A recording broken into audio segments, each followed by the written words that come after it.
বাংলাদেশে।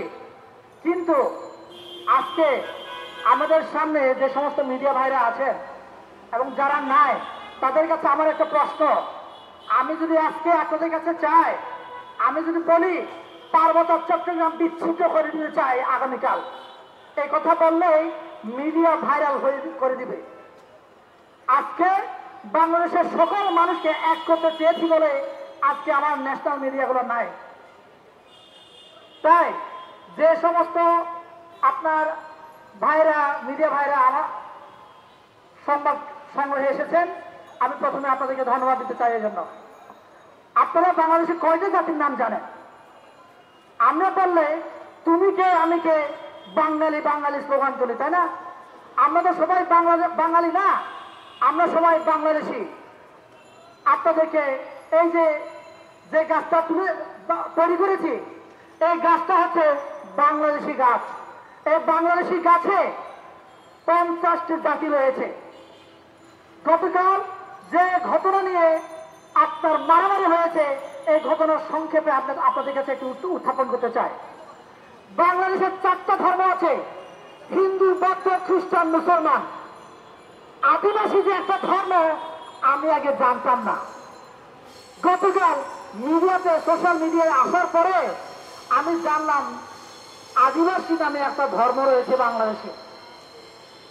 কিন্তু আমি তো আদিবাসী ধর্মের মধ্যে নাই।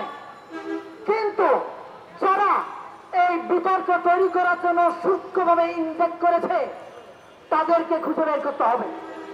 আপনারা খালি চোখে তাদেরকে দেখছেন, যারা মারামারি করছে ওরা আসল লোক নয়, ওদের পিছনে আরো গভীরে বড় মাছের মতো ঘাপটি মারে পানির গভীরে বসে আছে এরা। ওদেরকে খুঁজে বের করে আনতে হবে আমাদের। ওদেরকে যদি খুঁজে বের করতে আনতে না পারে তাহলে আদিবাসী নয়, সনাতন নয়, কিংবা ইস্কন নয়, হাজারো সংগঠন আসবে আগামীতে বাংলাদেশকে বিতর্কিত করার জন্য। আমি বলি এই যে বাংলাদেশি নামক গাছে 50টি জাতি রয়েছে, কে ছিঁড়তে চাই এই গাছের পাতা আমি দেখব। যে ছিঁড়বে তাকে আমি ছিঁড়ে ফেলবো, তাকে ছিঁড়ে ফেলবো আমি।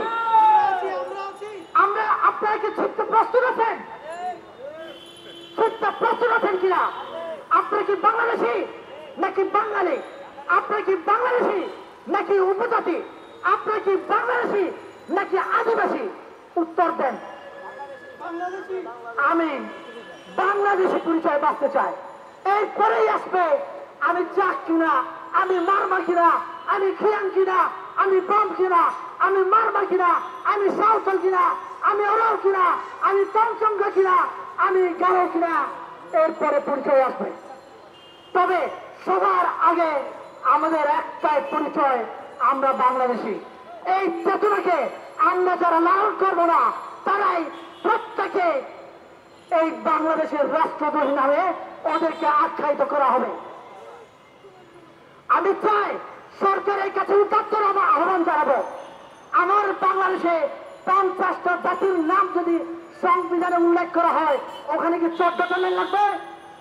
14 লাইন লাগবে না, 1 লাইন অথবা 2 লাইন লাগবে।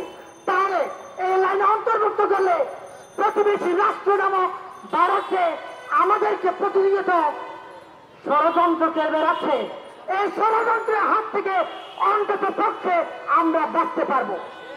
আপনি এত বাঙালি জাতীয়তাবাদ চাপিয়ে দিয়ে সংবিধান লিখেছেন, আপনি বাংলাদেশের জাতীয়তাবাদী কেন অন্তর্ভুক্ত করেন নাই? এটা আপনার প্রেসিডেন্ট জিয়াউর রহমান এসে এটা কিছুটা সংশোধন করেছিলেন।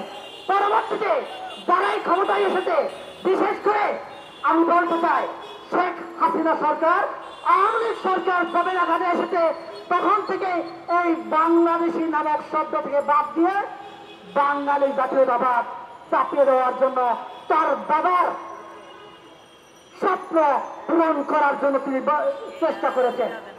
আমার পাহাড়ে বাইরে আপনাদেরকে প্রশ্ন করেন, আপনারা এই পাহাড়ে কেন জায়গা তুমি তুলতে পারেন না? প্রশ্ন করেন না? আমি আপনাদেরকে উত্তর দিচ্ছি। আজকে আমার এই পাহাড়ে 3 জেলা, রাঙ্গামাটি, খাগড়াছড়ি, বান্দরবান জেলা, এই 3 জেলাতে এখনো 1990 সালের ভূমি আইন। আপনাদের এই 61 জেলাকে এই আইন বরাবর রয়েছে নাই কেন? তাহলে এই পাহাড়ে 1990 সালের আইন বরাবর থাকবে। এই আইনকে আমার এই পাহাড়ে সাধারণ নাগরিকরা ভূমি অধিকার পায় না। আপনি 61 জেলাতে আপনার বাঙালি ভাইদেরকে আপনি ভূমি অধিকার দিবেন। আমার এই 3 জেলার লোকেরা কি অন্যায় করেছে? আমরা কি অন্যায় করেছি? আমরা কি আমাদের দোষ এটাই যে আমরা বাংলাদেশে জন্মগ্রহণ করেছি, আমরা বাংলাদেশকে ধারণ করি? এটা কি আমাদের অন্যায়? এটা যদি অন্যায় হয়ে থাকে উত্তর দিবেন। আমাদেরকে ভয় পান কেন আপনারা? আমাদেরকে বুকে আঁকলে নিতে ভয় পান কেন? আমাকে বুকে আঁকলে নেন। আমি বাংলাদেশের জন্য আমার রক্তের শেষ বিন্দু টাকা পর্যন্ত, আমার এই পাহাড়ের ভাইরা তার রক্তের শেষ বিন্দু টাকা পর্যন্ত এই বাংলাদেশের সার্বভৌম রক্ষা করার জন্য তাদের জীবন বিলিয়ে দেওয়ার জন্য প্রস্তুত আছে।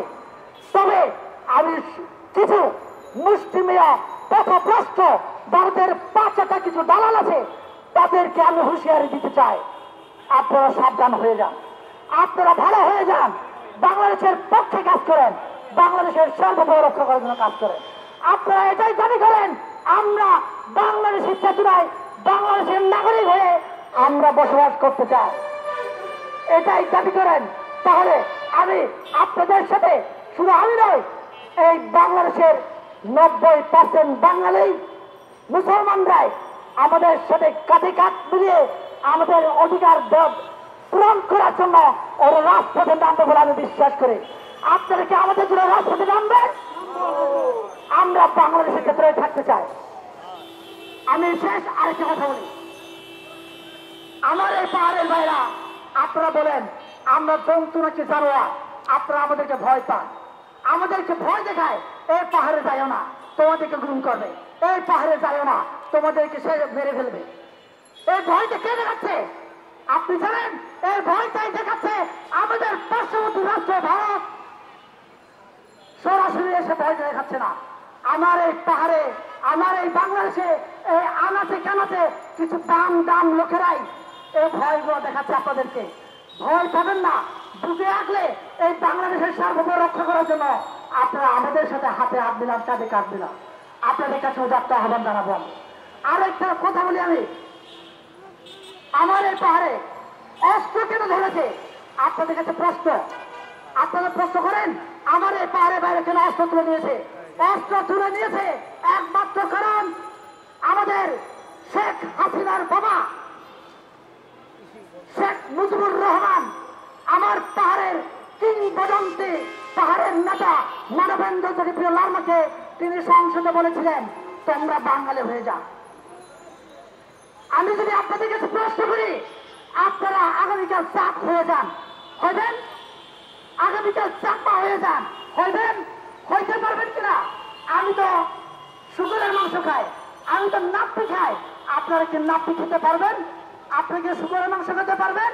পারবেন না তো। তাহলে আপনার আর আমার মাঝে তো অনেক ব্যবধান রয়েছে। তবে হ্যাঁ, এক জায়গায় আমরা মিল আছি, সেটা হচ্ছে আমরা বাংলাদেশি। এই চেতনাকে সবাই লালন করেন, এই চেতনাকে সবাই ধারণ করেন। আগামীকাল থেকে এই বাংলাদেশের প্রত্যেকটা মানুষকে আমি আহ্বান করব, বাংলাদেশের চেতনা ধারণ করে এই বাংলাদেশের সার্বভৌম রক্ষা করার জন্য আসেন, আমরা সকলেই মিলে এই বাংলাদেশকে গড়ে তুলি।